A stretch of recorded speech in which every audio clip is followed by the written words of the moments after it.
Hello, you're listening to Ready, Set, Go Real Estate Investing Podcast, presented by Brandon Elliott. This show will be going over all aspects of real estate investing and is intended to educate, motivate, and prepare you to take action on your first or next real estate investment. For more information, please visit BrandonElliottInvestments.com. Thank you for listening and enjoy. Welcome back, everyone, to Ready, Set, Go Real Estate Investing Podcast. I am your host, Mr. Brandon Elliott. We got a special guest in the house, a brother from another, and I'm just really excited. We met originally at our church, and I don't even know. Was it in men's prayer or I don't know. It was at church. I think it was men's prayer. Yeah, men's prayer. Men's prayer. Okay. And I just loved his damn accent. Let's cut to the chase. His accent was so. I just wanted to get closer and closer. So long story short, he, has the inspiration to get into real estate. He was just getting into it.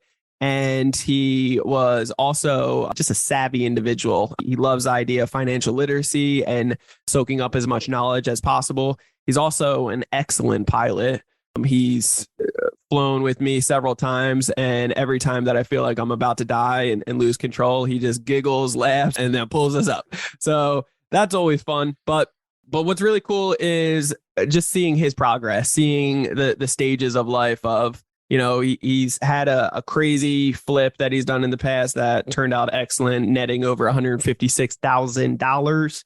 He's got a beautiful wife, a beautiful child, and he also has a couple buy and holds with no money into these deals. He's literally doing OPM. He's leveraging what he's learned in Credit Counsel Elite to utilize credit. He's got over $650,000 of credit lines that he's putting to work in real estate and bringing in a total of $9,000 and actually walking away, filling up his bank account with about $4,000 per month. It's just incredible. And it's just the beginning. It's truly just the beginning. So I couldn't be more proud of the progress, the stages behind it, and also seeing like there's struggles of building any business, but real estate as well, doing it in the very beginning. So we're going to hear about those today. We're going to hear about the nitty gritty and how he's been doing it. And it's just exciting to see like there's levels to it. So the stages that he's already conquered, I can't wait to see what you do in the near future with more real estate. So Duncan, without a further ado, how you been, buddy? I've been doing fantastic. Thanks for having me on today. Yeah, there's Brandon, that voice. I appreciate it. Cool. I'm from Louisiana. I mean, I hope you can tell from the accent there. Yeah. But so anybody out there that actually doesn't know who you are, where you're from, and the whole nine, do you mind just giving that 30,000 foot view for us? Okay, sounds good. So I'm Duncan, originally from the UK. I've been out here in America for the 7.5 years right now. I came out to go to flight school. I met my beautiful bride and then got married and stayed. And we now have a beautiful baby. Love going to church, pilot, still a pilot. Will probably always be a pilot at some point in my life, doing some kind of flying, and had a passion for real estate since I was a child. Set up a property management company in the UK before I came out here just because I couldn't buy real estate over there. Then came out here and saw the possibilities of buying real estate and what it can do for you. So just got plugged in and just tried to grow as fast as possible. But although I've been here 7.5 years, I only was legally allowed to work and had a social security number to build credit and to buy things with for probably about 5.5, 6 years of that 7.5. So been a short journey so far, but looking forward to. You didn't have the social security then to be able to get no, it? First year about 14 months of being here, no social, no job, no income, just my savings and school. Yeah. And some flipping cars, but yeah. and so, yeah. And so without that, like once you finally got your social, then you're able to rock and roll and start getting some credit. Yeah, exactly. So Wells Fargo offered me a secured credit card without my social.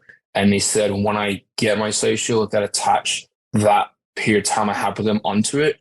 So actually that secured credit card became a normal credit card, but that's like my longest ever account. And that's like 6.5 years old. Nice. Outside of that, as soon as I got that, I kind of started applying for some credit cards, but didn't really know what I was doing. So I think I ended up with maybe $15,000 in credit lines across 3 credit cards. So I was like stoked about, and then that was it. That's when I started. When you don't know any better, you're like 15,000. They're gonna give this to me. Let's go. Exactly. I was like, damn, that's more I've had in my entire life. Let's do this. Let's go buy these toys. Yeah. Talk to me. Why weren't you able to get real estate back home in the UK? Was it a limited belief or just funding? Combination of other things. There was lack of education, funding being a big one. The way the system works in the UK is very different over here. I mean, the usual process to buy a house can take anywhere between 3 to 6 months due to solicitors, lawyers. It's pretty pricey. You can buy homes quicker, but you've got to be all cash. Anything with traditional funding or lending is going to be 3 to 6 months process. Wow. And the lending is much tighter. I mean, you're looking at your maximum affordability is 3.5 times annual salary. So if you're making £30,000 a year, you can borrow maybe 120,000. I mean, that's not going to get you much. Over here, it's done a completely different way over here, which makes it, I mean, can you make money in real estate in the UK? Yes, it's just a different process, and you need a lot more behind you or investors or things like that to make it successful. Yeah. So, but I always knew growing up that in England we call it bricks and mortar because that's how we build our houses. Over here it's probably wood and sheathing. But I always knew that bricks and mortar were going to be my retirement fund, and that's over a 30, 40 year period. I truly believe you can't go wrong and you'll make money. Yeah, that's good. Okay, so talk to me. Once you moved over here, you came out here originally to learn how to fly, and you're still flying today. You actually just started with Southwest Airlines a couple months ago. Correct. And yeah, back in December. I absolutely love it. I mean, first airline I've worked for previous, I did corporate, and it's just been amazing. It's different way of life, but yeah, schedule's good flexibility, great family time for what family time a pilot can have. So I like it. I love it. And I've talked to you about this offline in the past several times, and it is just so cool to see when somebody like lights up about what they do. And flying is like, that's that thing that like lights you up. You just love flying, love being in the air. You love having that freedom and control. And yeah, so it's just so cool to have a career that you can work a few days a week, give and take throughout the month. And about 12 days a month on average, 12 to 13 days a month. Out of 30 days, that's not bad, ladies and gentlemen, right? And then be able to get a great salary, be able to do what you love, and then have all this extra free time to be with family, to be with friends, be able to grow like this side real estate hustle that is turning into something tremendous. Yeah, exactly. And I mean, you just get here, you had to put in the work. I mean, starting off, you're flight instructor. I was working 7 days a week, building my hours up, building my time up. I had 3 jobs at one point because I was helping my wife go to school. Yep. And you got to put in the hard work. Nothing comes easy. As long as you're willing to put the hard work in, it will certainly pay off. As long as it's in the right place. Yeah, that's good. I love it. Okay, so talk to me about this real estate thing. So the first one was actually your primary residence. You ended up buying your primary residence out here, but you're able to build an ADU, an accessory dwelling unit in the back. And so doing this is actually, I don't want to like label it as like your worst deal. I wouldn't say that by any means. It's doing great right now, but it's the deal that you have the most amount of money into, which is $6,000, right? Yeah, my own cash, $6,000 went into my prime residence. It was a great deal I got through California HFA at the time. And my number one criteria looking for a house was I want to build an ADU. So if the plot of land wasn't designed for it or available to do, I didn't even look at the house. That was our number one criteria, investment. So that's good. We came across this house, $6,000 out of pocket. It would have been less had the value of the house been $30,000 cheaper, to be $0 out of pocket, but the house ticked all the boxes. So I put the $6,000 in. Down payment loan was given to me by the government, and just closing cost loan was given to me by the lender, and then obviously the 96.5% mortgage. And how much was that property originally? $480. And I bought that in 2018. Okay. Yeah. And then afterwards, you started building the ADU right away? Yeah, that's literally before we even closed on the property. We went and met the realtor there, had the architect come around and start measuring up and drawing up. Like that was the first thing we did, apart from changing some carpets because of manky carpets. But outside of changing carpets, the first thing we did was build a granny flat. So it took a bit longer than we were expecting. Just different things came up. Always the way. Typical. Broken promises by contractors. Definitely a steep learning curve on the contract side. I've been learning about real estate ever since I arrived in the country, even before that. So even though I didn't purchase for the first 3 years of being here, I was educating myself on it, attending seminars, reading books, watching YouTube videos, that kind of thing.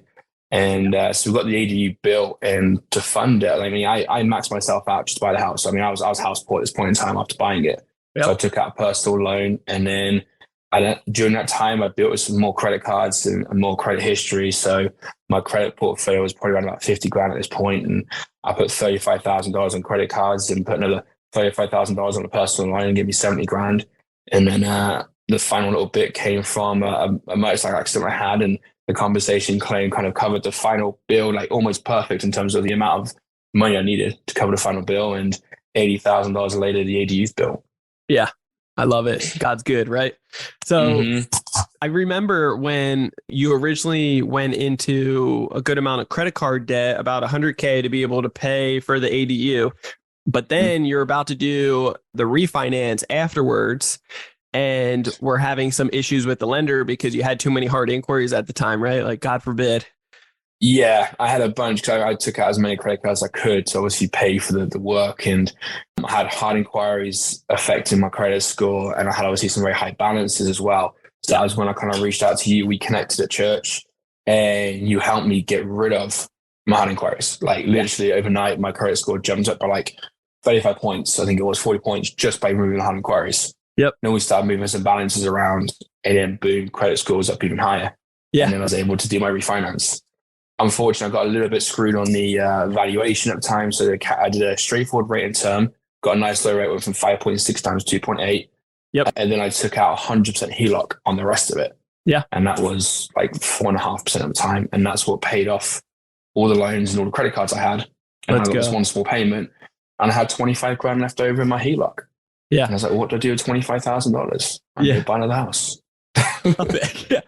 So before we talk about that, I remember clearly like the shocked expression when we removed the hard inquiries, and you were like, get out of here. Like, what the hell? And then also the lender was very shocked too, because he was denying you one day, and then right after, because of this, once you removed it, like the very next day, he was like, oh, dude, like we can get you approved now. And then you just started moving some debt around as well, and it made it even better. So I just remember like the eyes started lighting up, and you're like, holy cow, like this is possible. We can start rocking and rolling with this. And I think you became a believer at that time. But absolutely. And it was that same year I then joined Credit Counsel Links that same year. Yeah. So it was about a couple months afterwards, once I got the other stuff going on, I ended up joining Credit Counsel Elite. How has it been so far for you in Credit Counsel Elite? It's been great. The information, the knowledge, the schooling has been amazing. The network we have there, everyone's helping each other out. Everyone comes with some great questions, which questions I didn't even think about when I think about the question, like, well, I didn't know the answer to that. So it's a very good community, and just the education levels of help. You can do all self-serve, but if you need help or just guidance, they're there to help. And the education I got there has enabled me to hit $600,000 in credit lines. Yeah, I've gone from 50,000, 602,000, in a space of 22 years. Yeah, I love it. And just realizing potential I didn't even know was potential is pretty awesome. Yeah, so I plug for Credit Counsel Elite. It's great. The education is great. Get involved, and you will learn a lot. And through education, you can have growth and realize potential. So talk to me about, you had the 25K, you had some extra credit lines at that point. You realized, all right, now I got this fund. Let's put it into real estate. So what was the next deal that you jumped into right away? Exactly. So we spent a little bit of time just kind of like, steadying the boat. There's been a lot of activity going on, getting things paid off, and just, a bit of calm time. But like, babe, to my wife, it's time to do the next thing. And unfortunately, in California, prices are pretty high. We're now high of COVID. I think it was 2020 did the refi. At the end of 2020, early 2021, I closed on the HELOC. So then I started looking, and come summer of 21, obviously high of COVID, looking to buy a house, market's going crazy. I'm working with a realtor, and I was like, this is what I've got. I managed to find someone to, mortgage company. was it? Yeah, it turned out the guy one of the guys I used to fly as a corporate pilot, he happened to own a mortgage company. I found out later, but I didn't know the two were connected at the time. It wasn't until we went down a mortgage route that the two were connected. And it turned out I knew him from being his pilot. But we started working on a pre-approval, and basically I found a house and we lost it to a higher bidder. We bid 35 grand over asking, they bid 68,000 over asking. Yeah. And then kept looking. I'm in the middle of Arizona on a work trip, and I get a phone call saying, hey, the highest bidder's fallen out of escrow. The seller's like, do you want it at your original offer so you haven't got to put back on the market? I was like, they can close in 3 weeks. Sure. Because at the time, I'd actually agreed to leave my job and change a different job. But They agreed to confirm my employment up until the last day of my employment, which was 3 weeks. So we closed on my last day of my work. We moved in as a primary residence because that's the only way I could afford a 5% down payment, using that 25 grand. Yep. My brother actually lent me, I think it was just under 10,000 for closing costs. I completely forgot about closing costs. Crap, I need 10 grand. So he gave me 10K, which I gave him a nice interest rate on. Yeah. And we moved into it. The long-term goal of that was to knock it down and build 12 units there, because it was this half-acre plot of land. It had zoning for already. Then my wife fell pregnant, and plans changed. So ended up flipping it. Put just over 6,000, did a kitchen. Just did myself a handyman, built a fence, new bathroom, bit of paint, and sold it 8 months later. That's incredible. For how much? 730. So you sold it for 700. You paid 565. You sold it for 730. And how much did you put into the renovation? How long did it take? About $6,000 total. $6,000 you put into it. Yeah, there's about $2,000 in my IKEA kitchen that I self-installed. About $900 building a 43-foot fence and some paint, and had a new bathroom. A new bathroom through an insurance company. We had a slight insurance issue, which they took care of for us, a plumbing issue. So luckily you're a handyman and you were able to knock out, buy materials for the most part, and then do a good cosmetic touch up to things and be able to you netted $156,000 on that deal. Exactly. That's not a bad deal. In how long? 8 months. 8 months. Yeah. That's 8 months total. That's a payday. Of which for 3 months of that, we lived in our own rental, because we kept the first house. Yeah. We lived in it it was an Airbnb. But then when we had to move out of our house with insurance work to be done, I just moved into my own Airbnb, which was my own house, and had insurance paid for 100% occupancy of my Airbnb.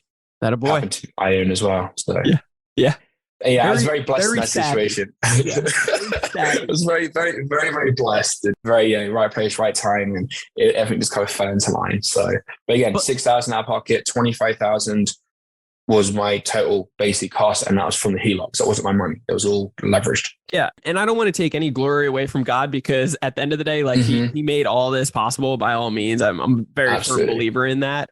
I also just want to give credit to the creativity. Once you start really, when there's a will, there's a way. When you start going down this rabbit hole of trying to get all the creativeness of how to actually make this happen and be so darn determined to push through that, to succeed with it, I believe there's always an option. I truly believe that. So all the different creative things that you did in all areas of life, to be able to get to where you're at today, I got to give credit to that as well. I think God has given you a unique gift that I think that we try to teach in Credit Counsel Elite as well, of get creative, think outside the box, think about if you did this, that you can, you could live in your Airbnb, get full occupancy, get more money than renting it out, actually be able to spend a couple $1,000 with materials, do the handyman stuff, get net 156,000. It's all these different things can set you up with tremendous success. And so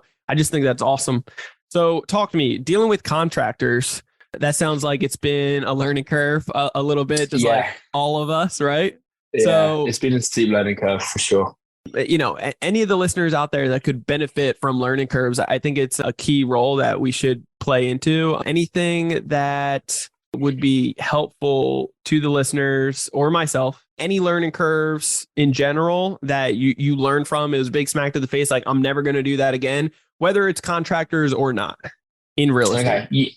Yeah. So even I read the books, did the courses, listened to YouTube and podcasts, and they all said, make sure you get everything in writing, detailed quotes. I didn't do it. Yep. Make sure you stick to your guns and be like, okay, you know what to do. Actually go and do what you know you need to go and do. And don't think, oh, I'll be okay. Because that was an attitude I had to kind of quickly get rid of because it bit me in the bum significantly. My very first contract, our contract was like a 2-page text message.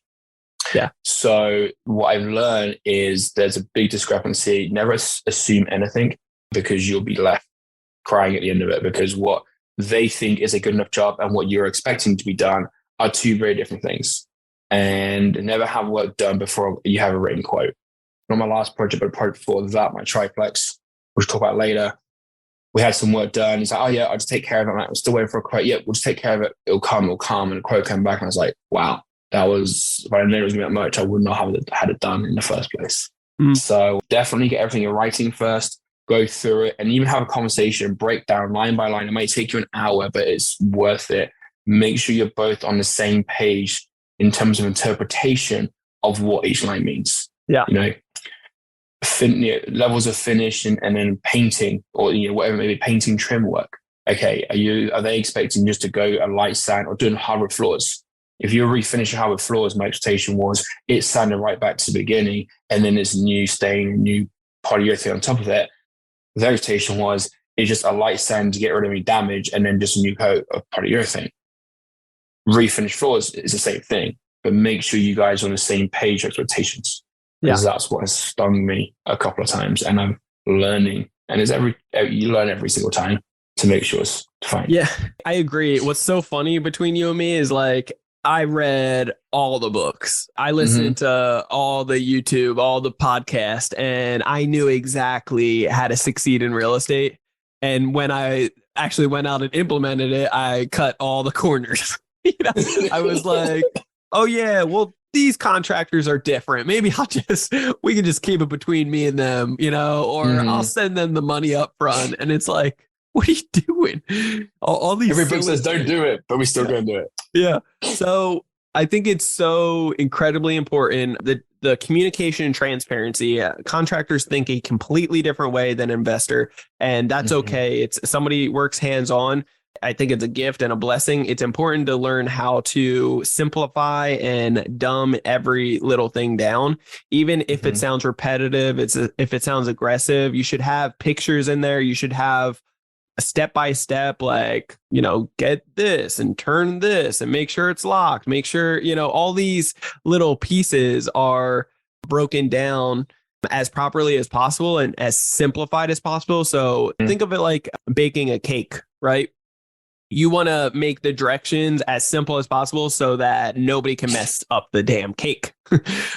And you want to do the same thing as well as with your house, electrical, plumbing, flooring, heating, windows, bathrooms, kitchens, and paint, all that fun stuff. It's important. So the more you can get as extremely detailed and then go room by room as well with the contractor going through the sheet and have them explain it to you so that you can see like, where are they interpreting it the same way I am?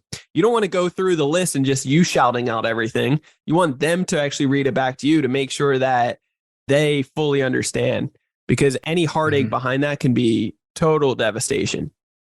And the one thing I like to do as well, when I'm walking, like now I do out of state, so it's a bit different. I use video cameras. I'll try and get out there when I can, but lots of videos. So, let them know you take time to make sure it's not blurry. I ask them for their thoughts and their opinions.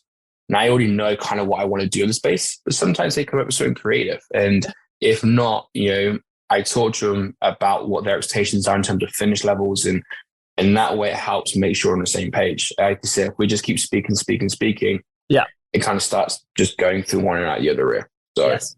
But yes, that's definitely a steep learning point. That was, and also time frames, be punctual on time frames from them and have clauses in there which cost them if they go over. My initial ADU, I was promised 3 months, 7 months later, it's finished. Now, my issue with that is my debt servicing at the time was close to $1,700 a month. Yeah. That was an extra almost $10,000 spent just in debt servicing without any rent coming in. from the ADU. Yeah. So definitely that's something I'm putting into future contracts. That time frames. I appreciate weather, things that can have an effect. So there's a little bit of like leniency in there, but definitely set time frames with bonuses for completing early and consequences for finishing late. Yeah, I'm a firm believer in bonuses for getting done early, time frames. Also pay schedule. Like you will not get paid early. You'll get paid after I verify if you want to get paid Friday, make sure whatever gets done this week is done by Thursday so that I can verify it. I'm not going to take your word. And then afterwards, especially if it's long distance, I will have an assistant or I'll have somebody that I hire on $35 or whatever to go over to the property to take their own pictures, to give me their own advice as a third party person and to kind of babysit and check all the different angles and pictures that the contractor isn't showing, and once they show that, I think it helps out tremendously. But having the bonuses as well as the consequences, it makes it fair. Yeah, absolutely. And speaking of that, your team is as important as you are in terms of making real estate successful, especially out of state. Of course. And I'm very fortunate to have met a realtor in Cincinnati, where my out of state ones are, we have the same moral beliefs, we have the same belief system, we like to work with integrity. And she goes above and beyond, and she is my boots on the ground and will go and look at rehabs for me. And if she thinks they're not good, even though it might be in connection to her recommendation wise, she'll be honest with me. And I've had issues and conversations and work redone based on her input, which has been phenomenal.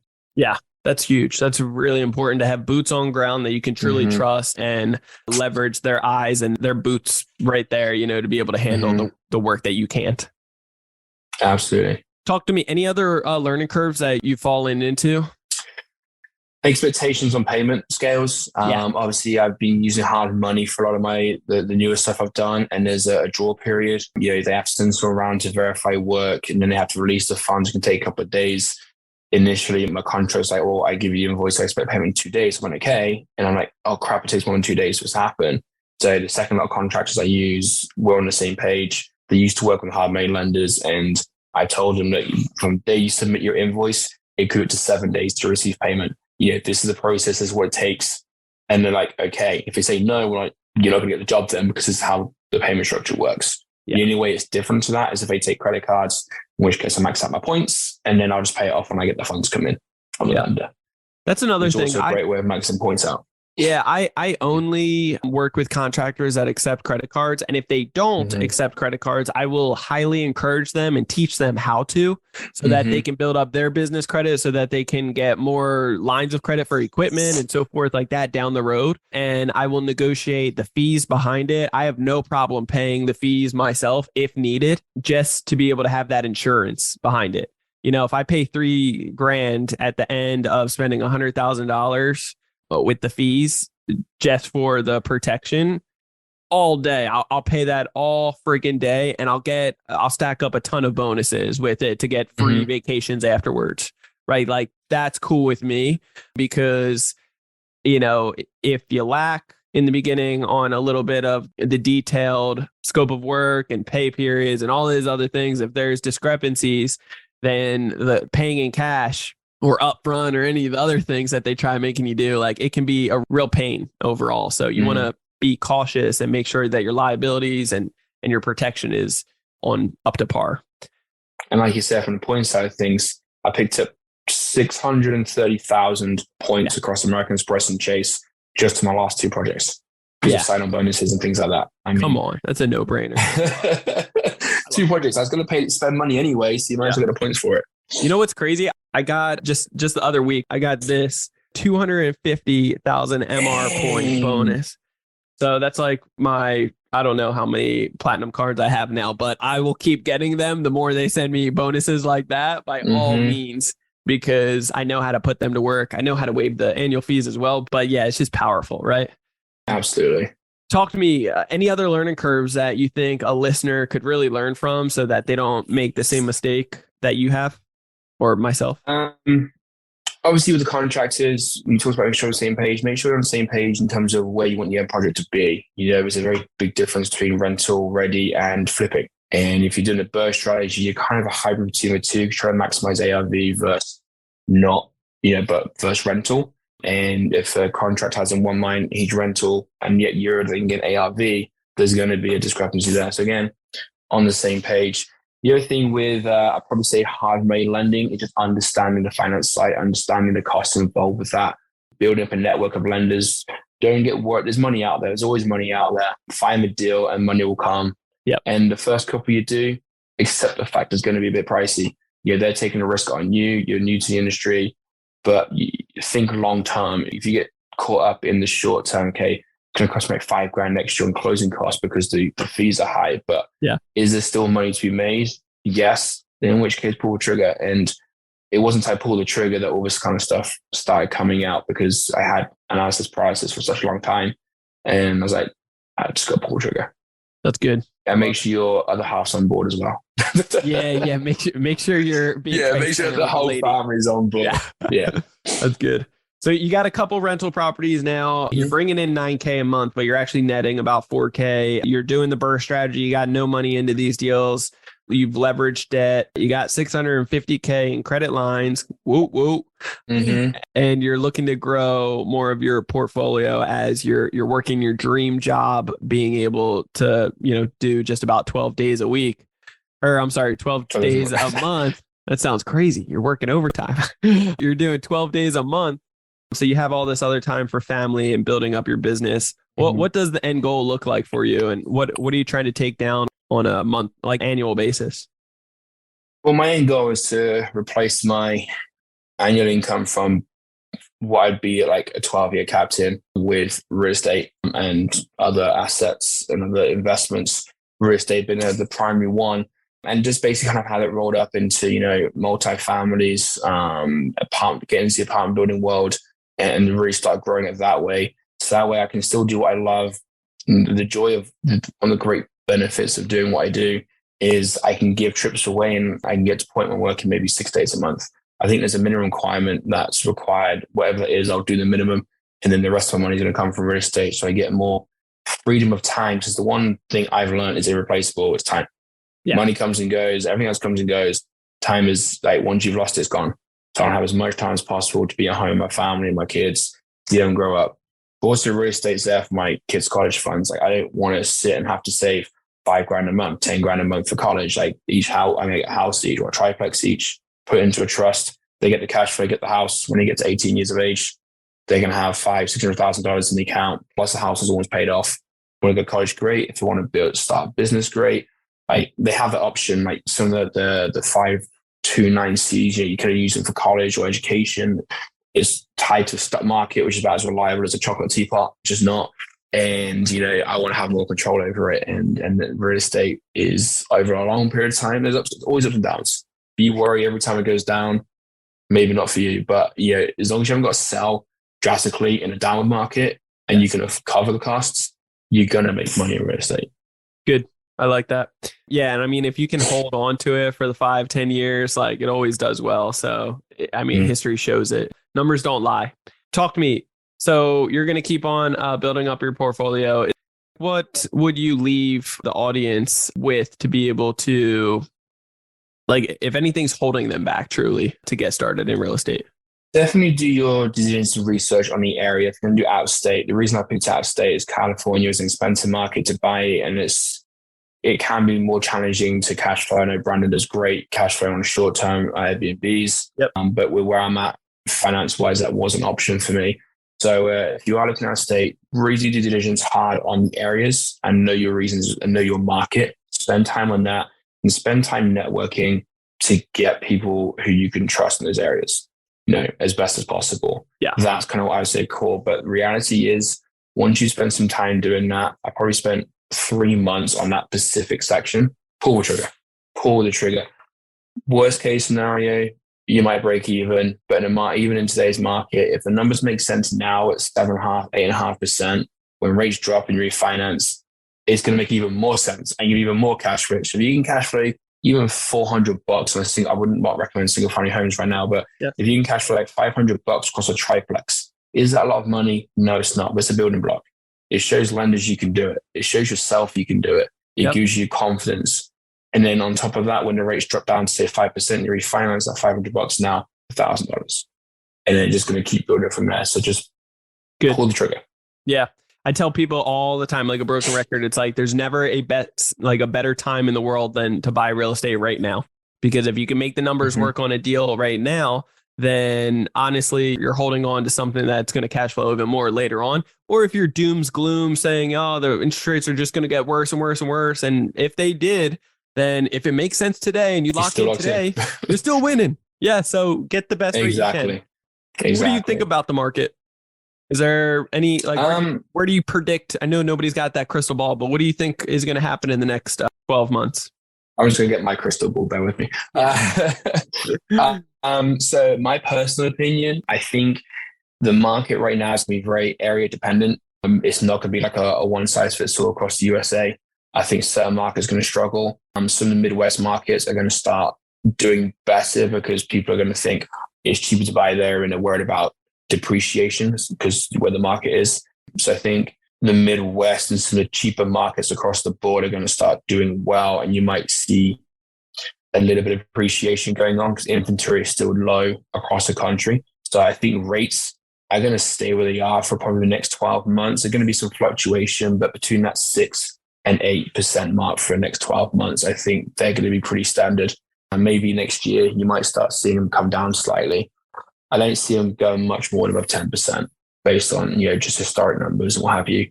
But I think it's going to actually start getting a bit more competitive, especially in the multifamily. There's a lot of social media pushing for it. There's a lot of like YouTube influencers and other people really pushing multifamily right now, which is getting the first time investor kind of like interested and involved. And I think you're going to start seeing a lot of good competition for, some of the smaller multifamilies, those 2 to 4 unit properties. Yeah. Yeah. Residential multifamily. Love it. Mm-hmm. Cool, man. Well, that's where the money's at. Yeah, I agree. Single family house, if it's vacant, then it's vacant. You're covering the expenses of if you have a fourplex and 1 or 2 or 3 units are vacant, then most likely it's still covering that one is most likely still covering your mortgage and your expenses. So I love it. Well, I appreciate your time greatly today. How can people get a hold of you? You can hit me up on Facebook, Instagram. That's about it for now. Not really a massive social media presence, but Facebook, Instagram, you can reach out, shoot a message. Happy to help, answer questions, whether it be real estate or credit. But definitely get involved in credit. It allows you to do so much more. It gives you flexibility. It gives you backups. It gives you just relief. And points are great. I've taken my wife to Denver. I've been multiple trips without paying for anything because I've just been using points I've accumulated. Yep. By doing real estate. I love it. I'll slide you the $20 later. Okay. Just kidding. Appreciate it, bro. All right, man. It was an incredible episode. I got to say, bro, I'm just so proud of you. Just seeing the journey and seeing where you're at now. And like I said, it's just the beginning. Like you're just in the beginning phases of this, this thing we call real estate. And it's cool to see what it's going to do for you. It's cool to see the creative side in you, taking credit and running with it in so many different ways.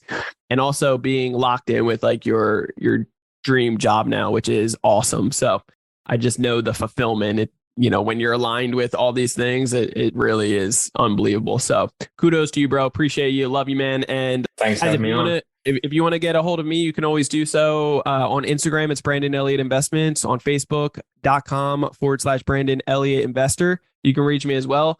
And you should, if you haven't already, I don't know why you haven't, hit that subscribe button to Ready, Set, Go Real Estate Investing Podcast. After listening to a few episodes like this one, then make sure you leave a 5-star review. Let us know your feedback. Appreciate every single one of you guys. It means the world to us that you guys are sharing this out, subscribing, and leaving all these 5-star reviews. You guys are amazing. Love you. And as always, if you want to get credit to $650,000 or more, just like Duncan has, be able to travel the world for free, be able to buy real estate assets, then what we do in Credit Counsel Elite is literally teach business owners like you to be able to get up to $500,000 every 6 months at 0% interest and so much more. So you can check out creditcounselelite.com. That's www.creditcounselelite.com. Watch a 10-minute video on there to explain a little bit more.